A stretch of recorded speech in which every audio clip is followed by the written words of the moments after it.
We're going to talk about the forgiveness part, and believe me, I was listening to as I was paying attention. I just hope I remember everything that I've got to say, how many retakes I have to take here.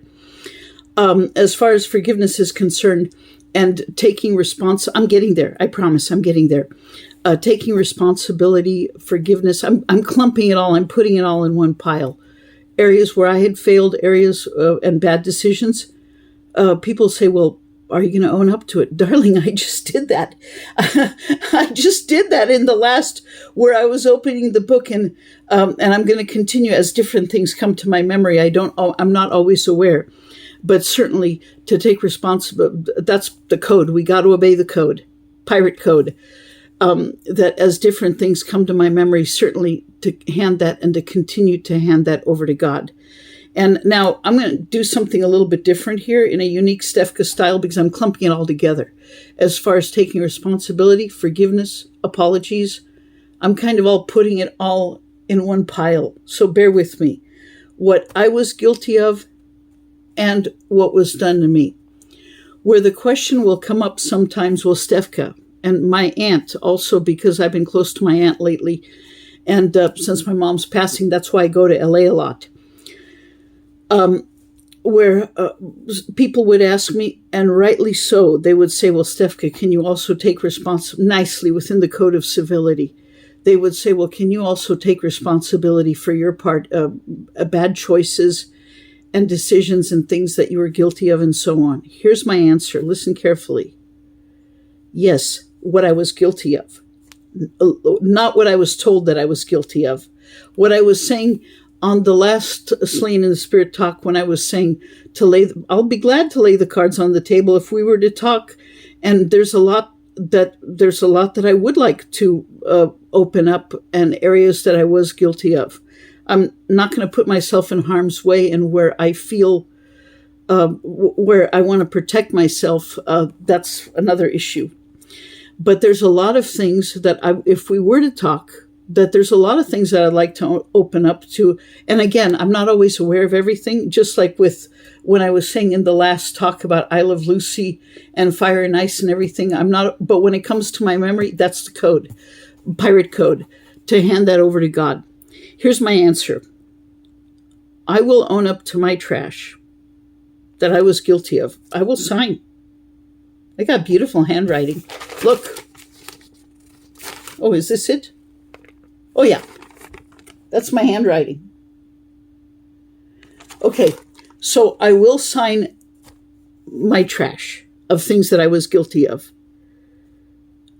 I won't sign up the trash. I won't sign the trash what was done to me. So, but then also as far as forgiveness, that's between me and God. That's handing it over to God. And the years that I've spent, and because of Catherine's influence, when I was working at Parodies, we'll get to Catherine in a few moments. Also, she had helped me a lot, and basically for 14 years, I'm serious, practicing handing over things to God from where I was several decades ago. That's fine to own up to that.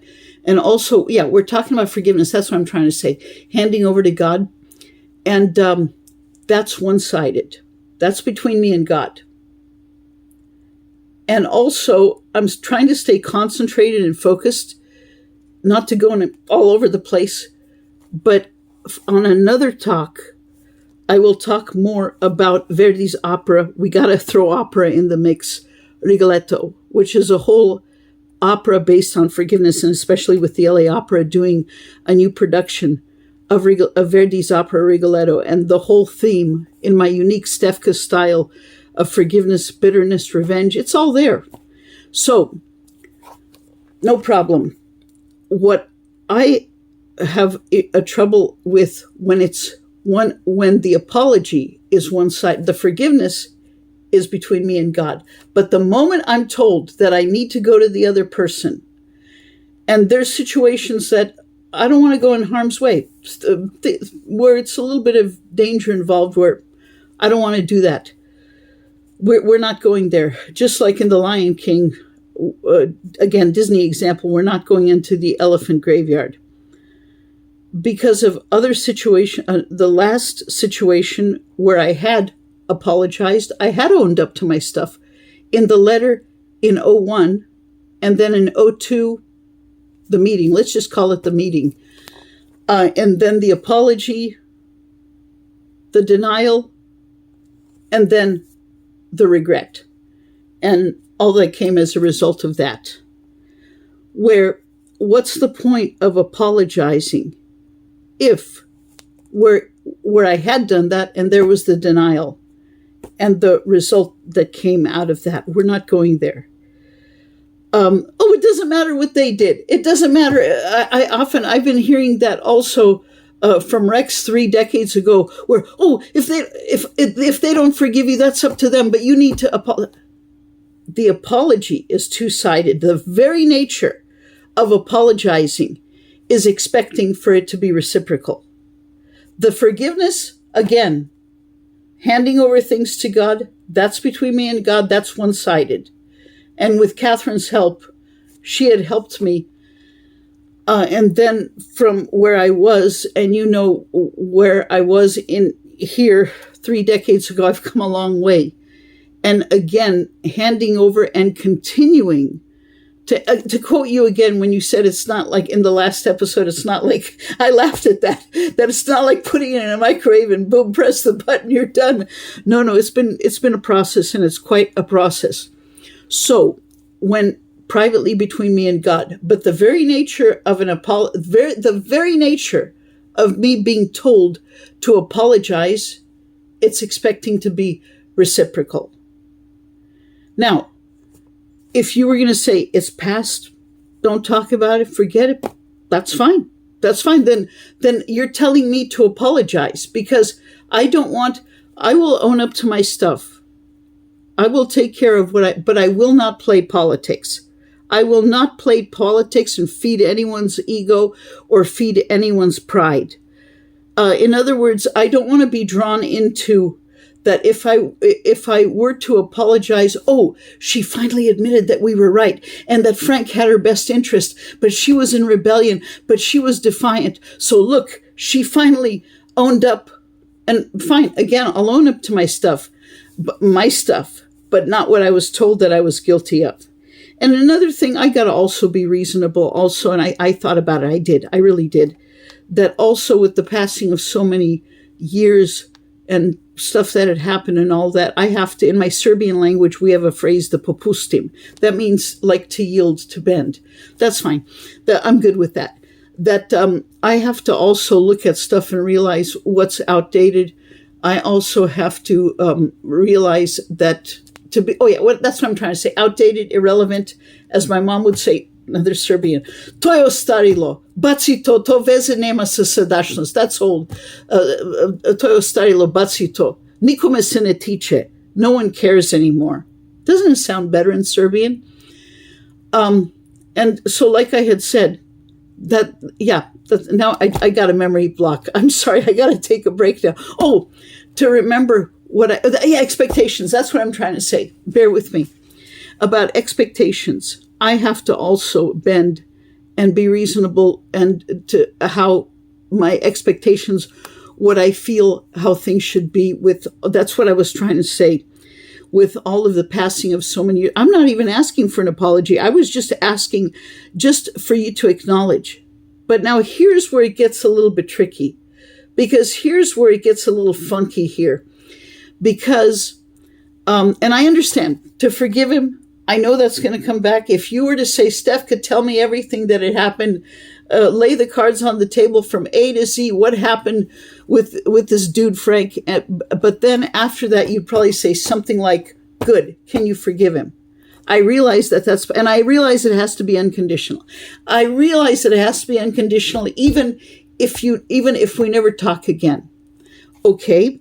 There's still that part of me that still needs to be validated, that still, especially for us women, because men don't get it. Men don't get it. We don't want answers We don't want always to be right necessarily. We want to be heard, where guys try to be Mr. Fix-It, and it's like, we don't care. We don't want to hear it. So there still is a part of me that wants to be validated, that just wants for you to say what you've gone through. But now here's where you didn't want to do that, where you wanted to stay detached, because if you did acknowledge, Stefka, you were hurt, I'm sorry what happened, then you would have to realize who Frank was. Then you'd have to look at the situation, but you don't want to look at the situation because you want to make it that I'm the bad guy, the bad girl. So there's your interest there also to portray him that, oh, he had the best interest. I didn't understand that he wanted to help me, that he was, let me say in Serbian, ti veze nemaš sa kime si imala posla. You have no idea. Ti veze nemaš sa kime si bila u ugovor. I'm sorry, odgovor is an answer. Ugovor means ugovor, agreement. Okay, ti veze nemaš sa kime si, you have no idea who you were dealing with. So anyhow, I do got to take a break, but so nicely within the code of civility, this may never happen. I understand it has to be unconditional. I know I got it, and to continue to hand it over to God, great. To hand it over to God what had happened, that's unconditional. But the apology, it needs to be two-sided. But I'm not even asking for an apology. I'm just asking for you just to acknowledge how I had been hurt. And like I had said, that I still have, even with handing things over to God, I still deal with a lot of flashbacks and everything related to him. But again, you don't want to look at it. You don't want to look at what had happened. Then at least, because if you put yourself in my skin, then you have to look at the situation, what really was going on, and you don't want to do that because you want to be detached. And I asked my mom one time, I says, about you, Mrs. C, I says, does she have an idea? That's you, Mrs. C. Does she have an idea that she doesn't want to hear it, like it's our problem and all of that? And then my mom had said this. She had said, she knows, but she doesn't want to know. Ona zna, ali neće da zna. Jer neće da čuje, jer neće se bavi s time. Did you get all that? She knows, but she doesn't want to know. She doesn't want to hear it. Neće se bavi s time. She doesn't want to get involved in that. So anyhow, I'm not going to pursue, because I'm not going to repeat a situation from 22 years ago. So I'm not going to pursue. So if it's meant to be, for there to be the talk, I will apologize when you admit how I had been hurt and brutalized by Frank. Just say that you're stepping into my skin. I'm not even asking for an apology, but that may never happen. Okay, then we'll move on. Then I've got this to say, nicely, within the code of civility. Re-examine your choice. How far, re-examine your choice, how far you went to try to silence me related to Frank.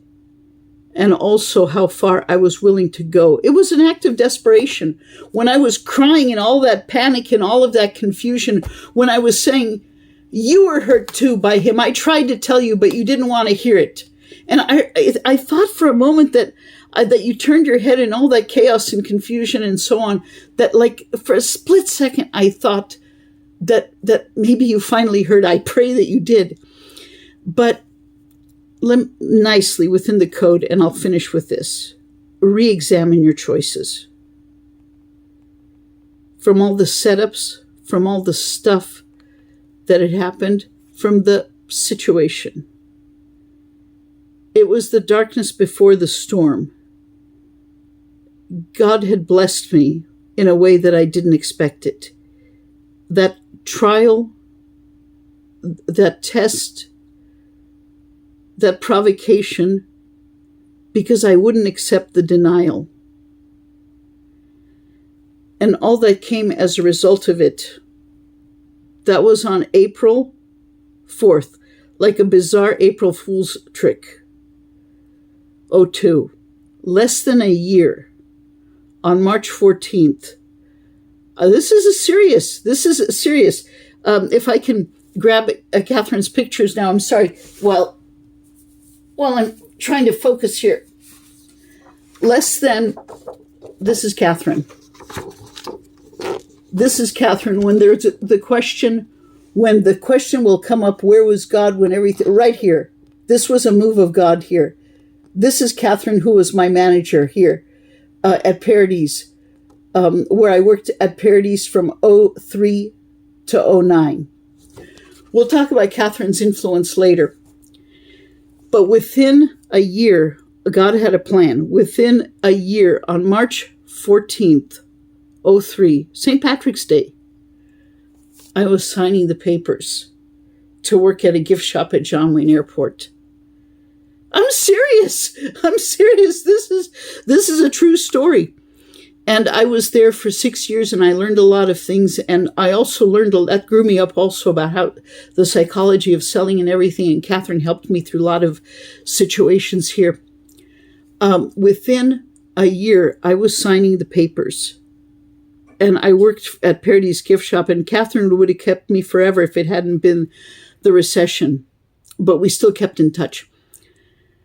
So, and working at an airport, dealing with security, this background check, fingerprints, FBI, and oh God, I don't even know, nothing.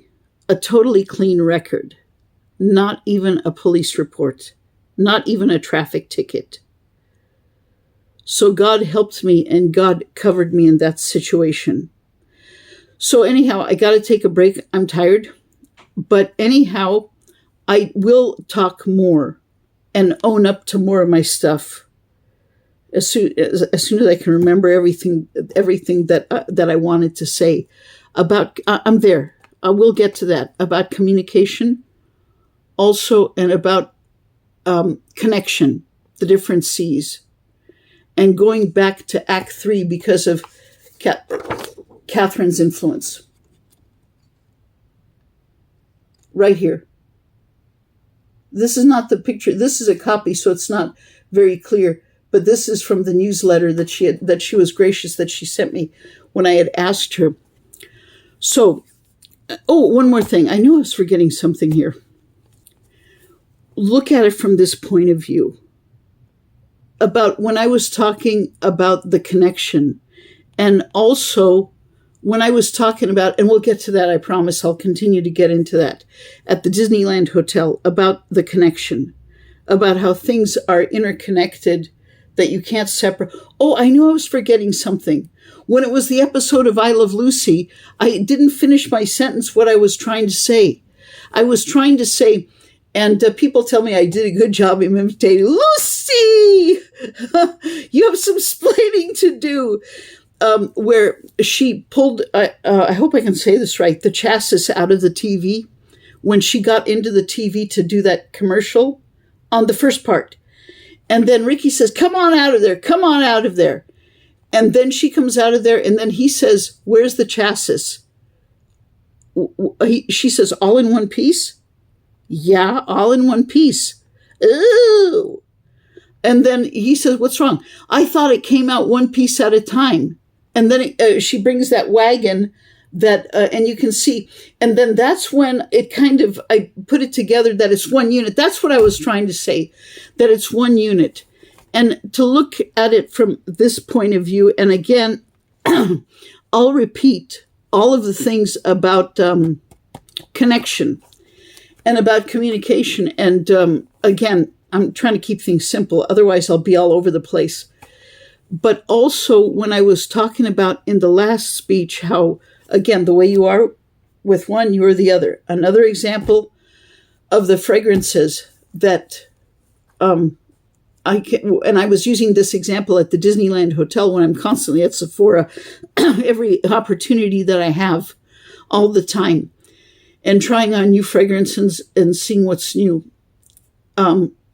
When and I was wearing Valentino, and I was wearing the new Johnny Depp perfume. And the Valentino, that new green one, maybe that's too much information.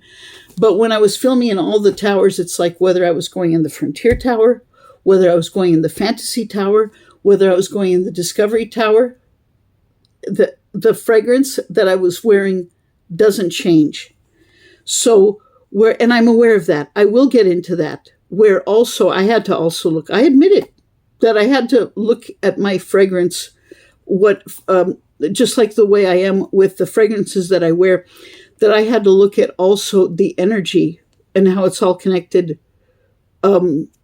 what people can sense. That's what I'm trying to say, especially for us women, because we can sniff things out. We have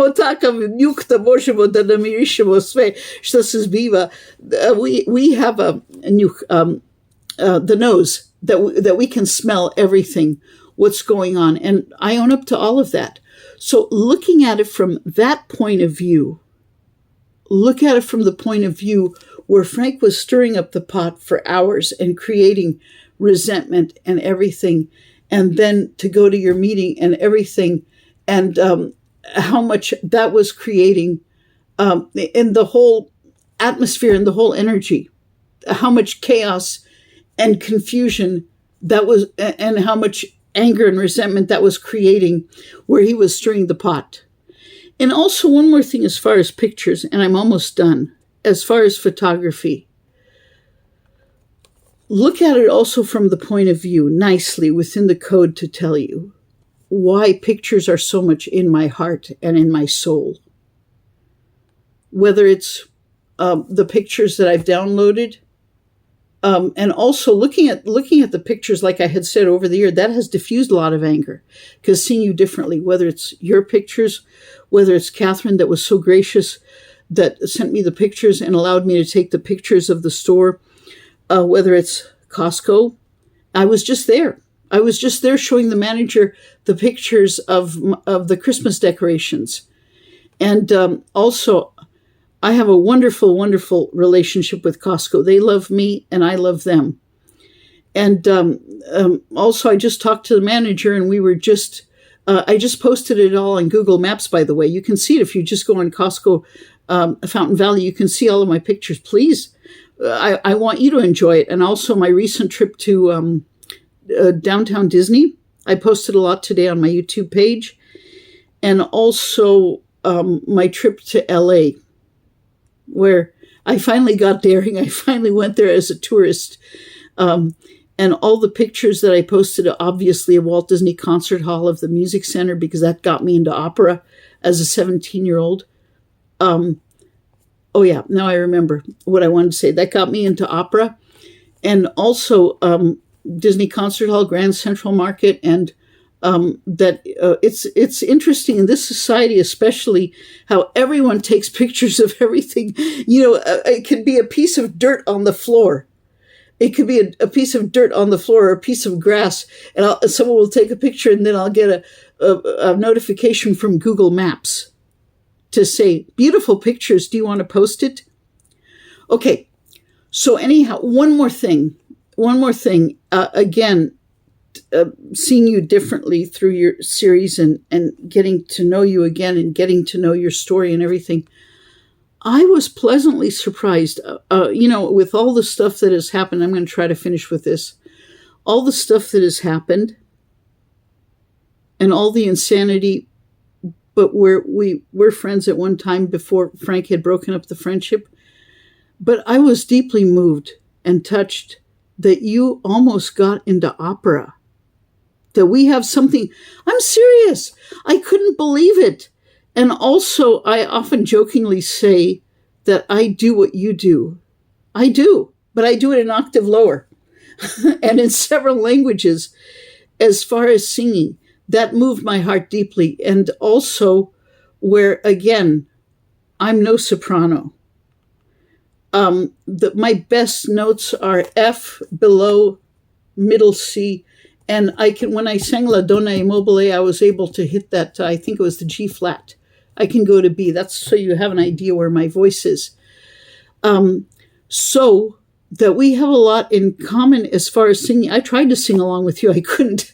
I couldn't reach that high. But my goodness, I'm thinking with all that had happened, all that our meeting when we were friends before Frank broke us up, that this was not a coincidence.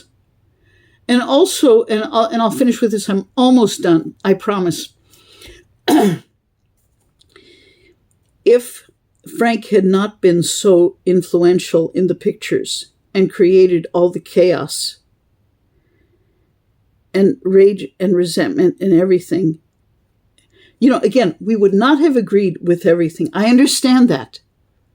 But there would be a code of civility to part amicably without all the resentment. But I don't know this, but I have a feeling that if Frank had not been involved and his influence, we'd be probably exchanging singing tips, beauty tips, and of course, tips as far as fragrances. Oh my gosh.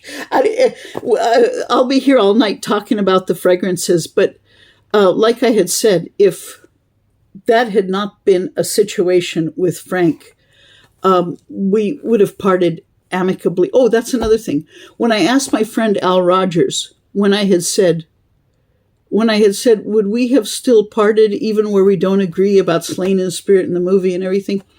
He had said, and my mom had pretty much been in agreement, and every person on the planet sees that, but you don't want to see it, that we would have parted amicably. We might not have agreed, but things somehow would have been done more civil, would have been done more amicably. God bless. We don't always agree. Go our separate ways. God bless. Goodbye. And go home. How about that? Within the code of civility. That's the code. Again, we got to pirate code. We got to obey the code. Anyhow, I'm a little bit tired. I got to get my beauty sleep, but I will continue on the next talk about, it's coming, about Act 3, Catherine's influence, about connection, and about communication. But now I'm done. Good night. I got to get my beauty sleep. I'm tired. Good night and God bless.